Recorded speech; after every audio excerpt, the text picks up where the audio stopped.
Hey everyone, it's me, Whimsy, and I'm about to deliver tonight's remote. I apologize if it's extremely loud. I have the windows open because it's hot, so bear with me. I'll try and speak up so everyone can hear tonight's remote. I did the remote tonight a little differently than how I normally do the remote. I meditated for about 30 minutes, listened to some nice music. Thanks again, everyone who sent suggestions. So after that, I decided to chant. I'm Buddhist, as many of you know, so I decided to do some chanting, and so I got in front of my gohonzon and I wrote down some of the questions that some of you had all asked, and I chanted, which is one way that I focus, and as I chanted, I was able to basically take a moment and meditate on your questions. So the first question that I received a couple of times is, why were there helicopters over DC? Was something nefarious going on? When I tuned in, the first thing I thought was, well, if we go to war with Iran, then there's going to be anti-war protest, and the anti-war protest could become quite violent. Since this president is not popular. So if there was a strike, particularly if there was a first strike, there would be riots. So I think what happened was, first off, I think that this is a normal thing that they do because of riot control, crowd control, the parades. From what I was able to pick up, there's a couple times a year that they do these types of exercises just because they want to be able to police or protect DC. Millions of people come to DC every year and come to the parades, etc., the White House, and so a couple times a year they have to secure the area and do these types of rehearsals. So if there was more to it, I did not have privy to see it. All I was told was that this was something that is normally done, and then when I tried to follow the energy, I don't think regarding a possible war with Iran, people know what's going to happen if they can't work it out, or if they can work it out. I know that Russia has sent ships to the Black Sea. Iran is test firing missiles, never a good sign. America is deploying a lot of troops. So the situation is very tense. I know the UN is trying to get mediators in, the people who practice the remote viewings and stuff, the meditators.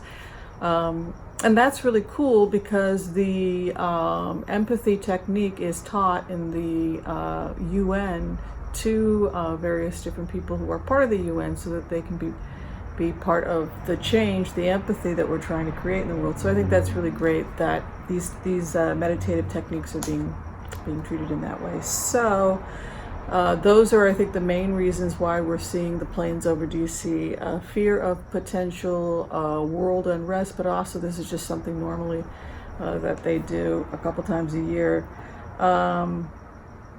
I don't get this idea of them dragging the president dramatically out of the White House, but I will say that I'm concerned about his health because of the placement of the cards, and every time I go into the energy, I'm a little concerned about President Trump's health. It's been a very stressful 3 years, regardless of where you are on the spectrum in terms of liking him, disliking him. He doesn't take the best care of himself in terms of the food he eats, and then when you combine that with his advanced age, the older we get, the faster we age. This is just a scientific fact. The amount of breakdown we see in someone's body from age 70 to 71 is going to be very different than the breakdown we see of someone 30 to 31. So the wear and tear on the body accelerates. And stress accelerates aging, and there's some concern he may be over medicating to deal with the stress and anxiety. And I think he's been open actually publicly about the fact that he has ADHD. So it's not surprising that he would also be taking things like Ritalin, Adderall, etc., etc. So I think that's common knowledge because he's talked about it. He's talked about his ADD. So All right, so that was what I picked up about the helicopters. Then I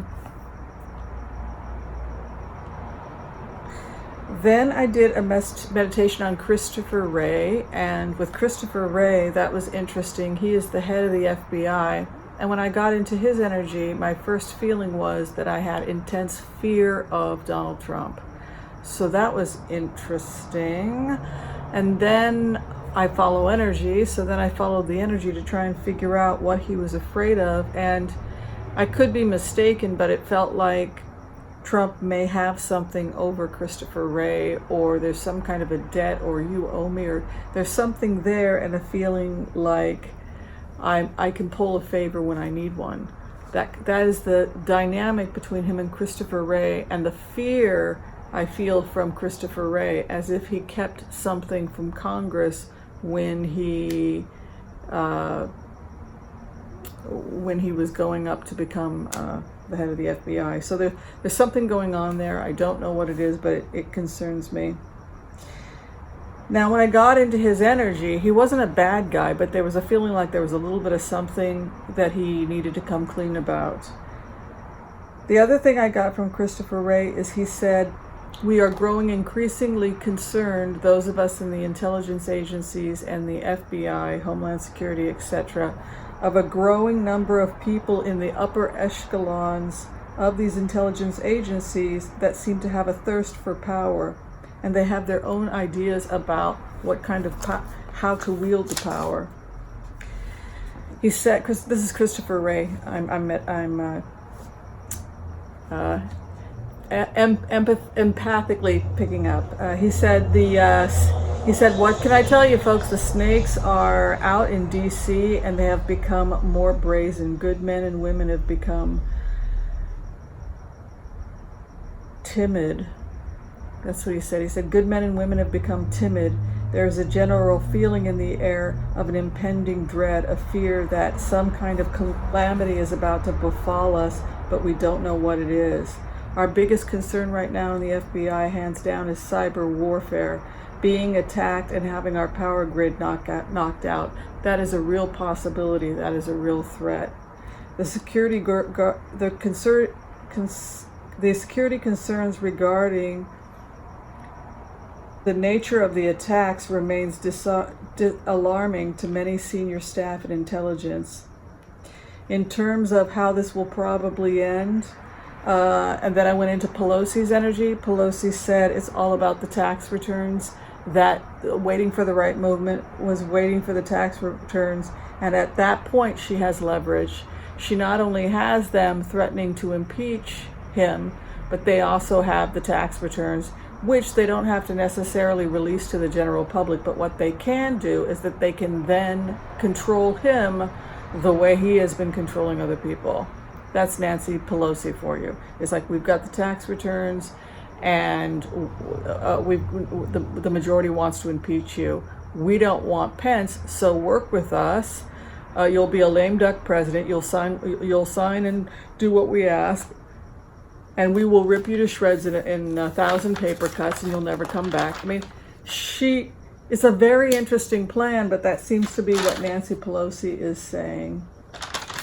Now, I also did a meditation on Jeffrey Epstein. That was the last part of my remote tonight. And the first thing that I tuned into was, I tried to tune into, did he have a higher self, an executive branch, prefrontal, a conscience?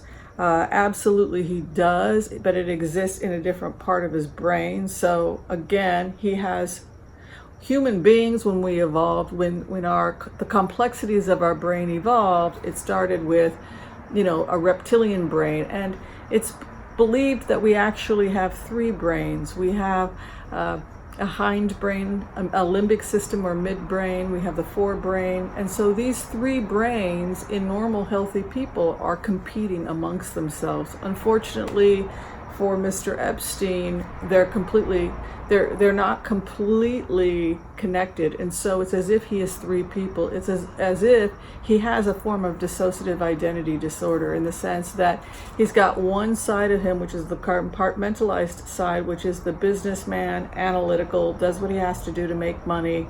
And then there's the other side of him, which is loving and wants to leave a legacy and encourage education and science. Those are real emotions in that part of his brain. But when the reptile is fronting, just like in DID, when the reptile is fronting, no reason can come in. It's just the reptile. So he really wanted to just convey that there is an aspect to him that has those capacities to feel shame. He said, a few years ago, I went to a private doctor to get medication to suppress his sex drive. I guess, chemical castration. He said that this is the disease, that he has always had an addictive personality. He's an addict, and he just saw his sex addiction and his pedophilia as another aspect of the fact that he is an addict. And just being able to talk about the fact that he is an addict is a problem, because he always has to be in control. He has issues with control. And part of why pedophilia is attractive to him is the aspects of it that have to do with control. He needs to be in control because he has no control over himself, no control over his mind. He said that he got a couple of injections. He wanted to do it privately and not by the state, because he didn't want to be monitored. And this is typical, again, of Jeffrey Epstein's personality. He has to be in control, and so he'll tell the doctor when to give him the injection, and then he'll decide if he wants to have another injection. And then after 6 months of that or whatnot, he started to become bored with his life, and he missed the thrill of chasing women. He missed the thrill of sex and the fun and the passion and the positive aspects.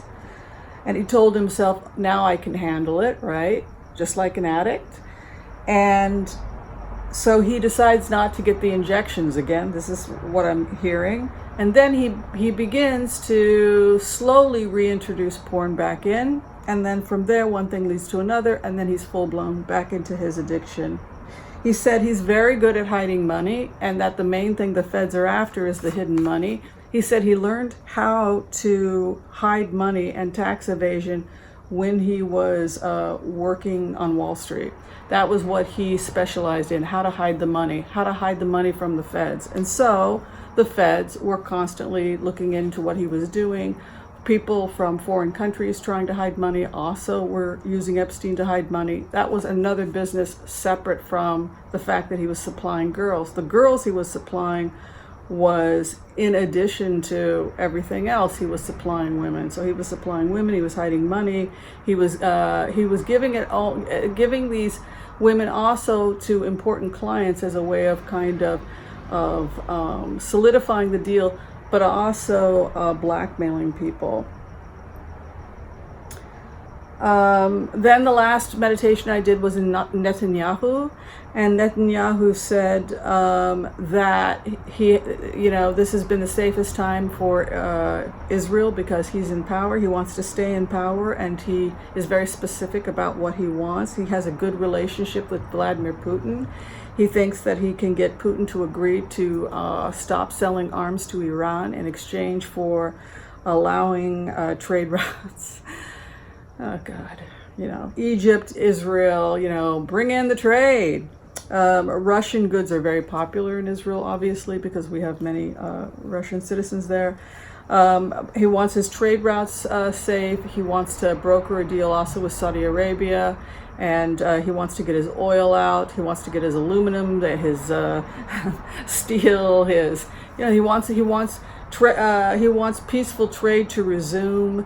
He wants to open up trade in Afghanistan, Mongolia again. He wants the trade routes. He wants the rivers to flow again. And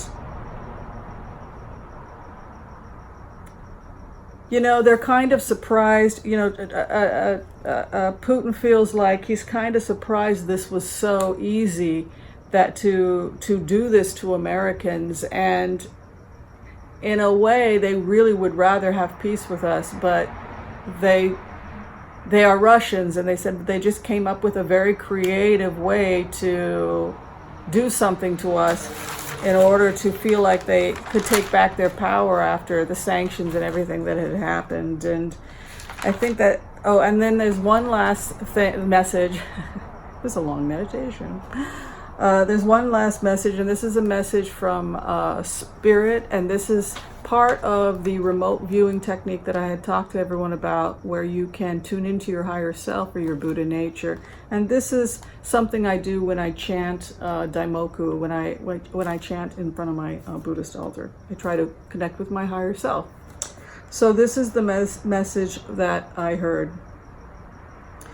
The body is the vehicle of the Buddhas, and through our daily habits, our cleanliness, our helpfulness to others, the way we speak about ourselves and others, this is how the goodness of the world, this is how the Buddhas, the higher forces, express themselves in this world. And in this way, you are a Buddha. In this way, you are expressing aspects of something higher than yourself through your daily actions. Proper speech, the way you speak to others, the way you speak about yourself, every tiny act, the daily act of being a Buddhist in the Buddha in daily life. Take a moment before you speak, before you slander yourself or another.